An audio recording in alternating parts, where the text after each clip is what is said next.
பார்த்தீங்கன்னா விஜய்க்கு வந்து கணிசமான வாக்குகளை வந்து பிரிப்பார். விஜயகாந்தை காட்டிலும் ஒரு விஜயகாந்த் 8% வாக்குகள் பிரித்தார்னா இவர் 10% 12% வாக்குகள் பிரிப்பார் அப்படின்ற மாதிரி இருக்குது.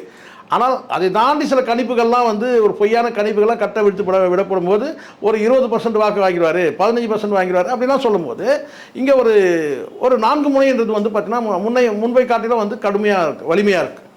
அப்போ இந்த இடத்துல வந்து ஒரே ஒரு எம்எல்ஏ கூட வந்து பார்த்தீங்கன்னா நாளைக்கு வந்து கிங் மேக்கர் ஆகலாம். ஒரே ஒரு எம்எல்ஏ, ஒரு கட்சியின் ஒரு எம்எல்ஏ அல்லது ஒரு சுயேட்சை எம்எல்ஏ கூட கிங் மேக்கர் ஆகிறதுக்கு வாய்ப்பு இருக்குது. காரணம் வந்து ஆட்சி அமைக்கிறதுக்கு அந்த ஒரு எம்எல்ஏவோட உதவி தேவைப்படலாம். ஒருவேளை இந்த தொங்கு சபை வந்து அதுதான் யாருக்கும் மெஜாரிட்டி கிடைக்காத ஒரு சூழல் வந்து உருவாகுன்றத அரசியல் நிபுணர்கள், வல்லுநர்கள் எல்லாருமே வந்து கணிக்கிறாங்க. ஏன்னா யாருக்கும் இந்த முறை வந்து மெஜாரிட்டி கிடைக்காது, தொங்கு சட்டமன்றம் தான் ஏற்படும். அது காரணம் விஜய் களத்தில் இருக்கிறதுனால. விஜய் வந்து பார்த்தீங்கன்னா வந்து 2வது இடத்த பெறுவார், இல்லை 2வது இடம் 3வது இடம் தான் பெறுவார். யாருடைய வாக்குகள் பிரிப்பார் அது மட்டும் தெரியாது.